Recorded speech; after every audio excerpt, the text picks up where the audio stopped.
The following program is intended for mature audiences. A democratic republic of sports. The Sportsocracy with ESPN Asheville hosts Tank Spencer and Jeremy Greene.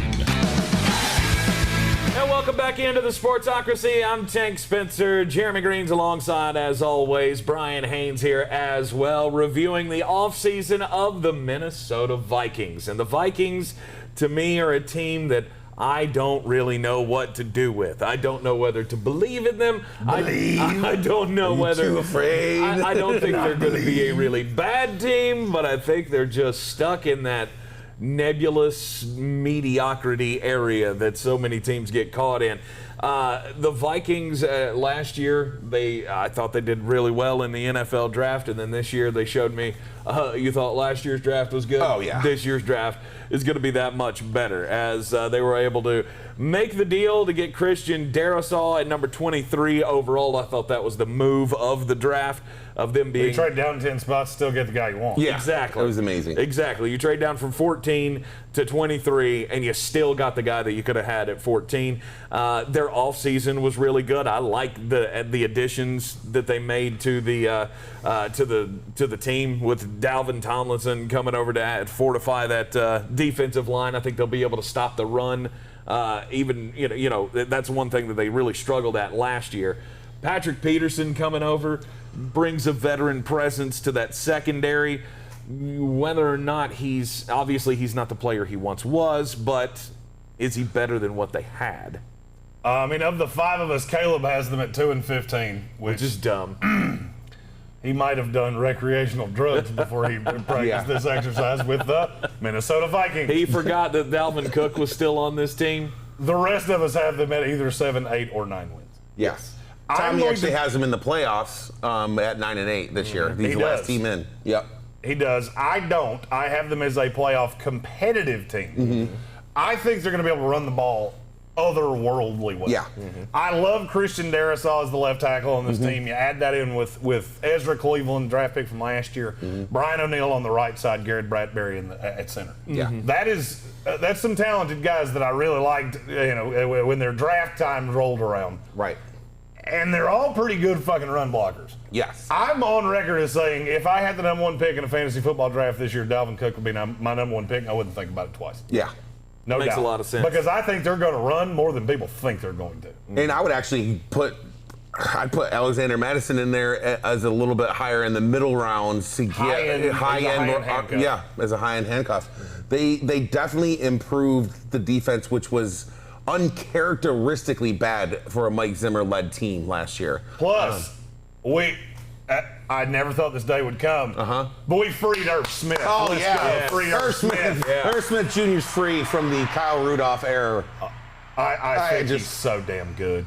I do. I look at this team, and honestly, the more I look at Minnesota, the more I like them. Yeah. The problem with them has been, and I think will be, they can't get after the quarterback. Yeah. Daniil Hunter's all well and good. You don't have anybody on the other side.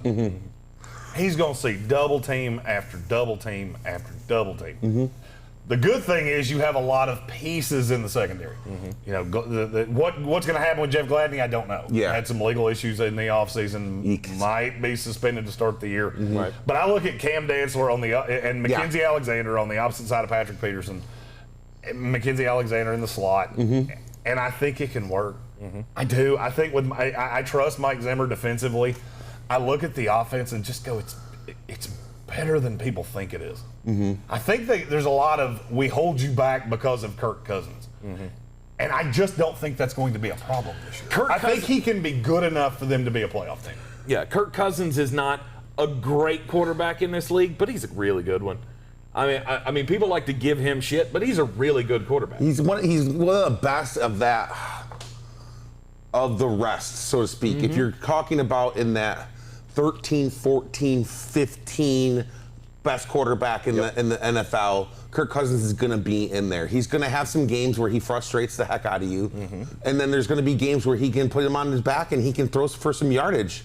They've got a really good wide receiving core. Adam Thielen, if he stays healthy, is very good. Justin Jefferson proved to you last year how amazing of a wide receiver that this guy can be.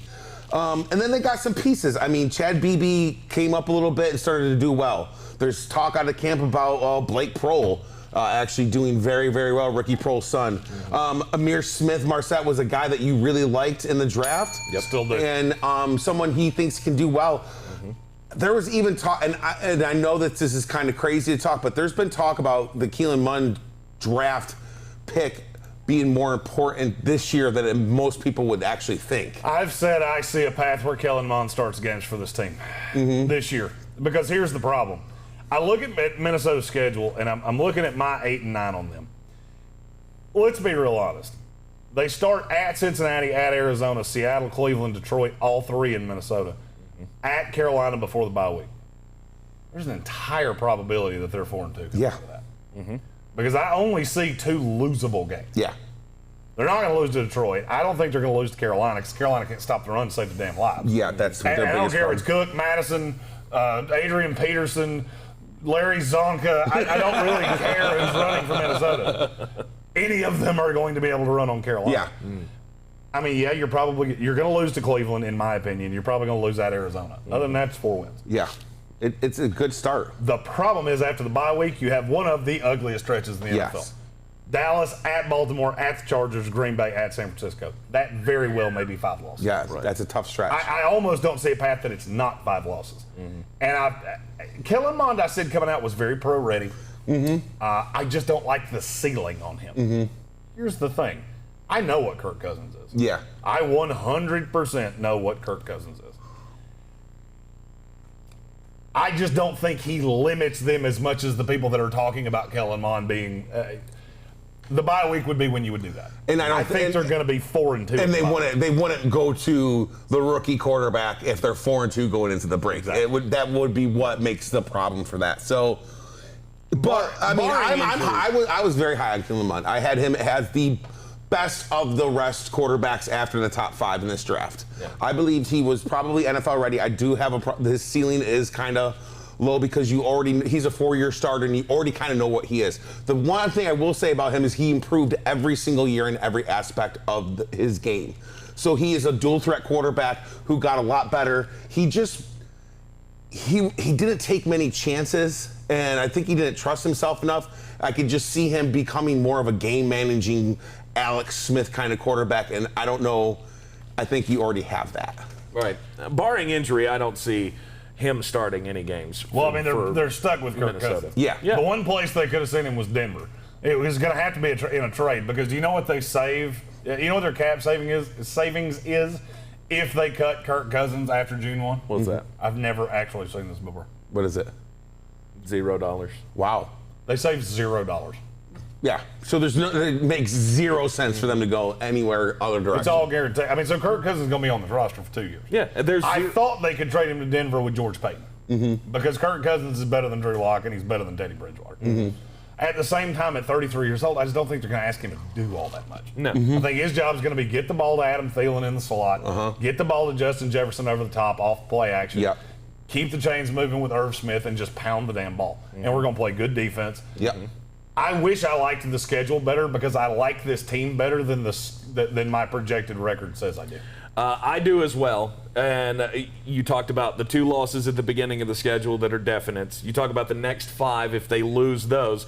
Then the rest of the year, they still have to face Pittsburgh, the Rams, and the Packers. There's 3 more losses. This easily could be a 10-loss team and still be respectably good with all of the offensive weapons that they have and, the decent defense that they got. I thought, like I said, they really killed the draft.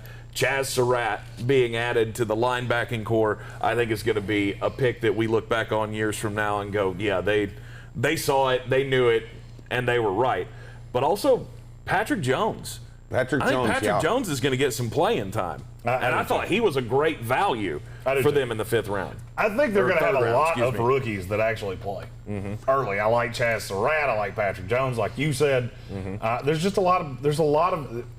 They had one of my only A-pluses that I've ever given out ever in a draft. I mean, this team has a great mixture of veterans and young guys. There's not too many young guys and too many veterans. It's a perfect mixture of both, and I think that's going to be able to be good for them leading up to this year. Yeah, problem is, real tough schedule for the Minnesota Vikings, and that translates to quite a bit of losses. So playoff chances, there's a chance.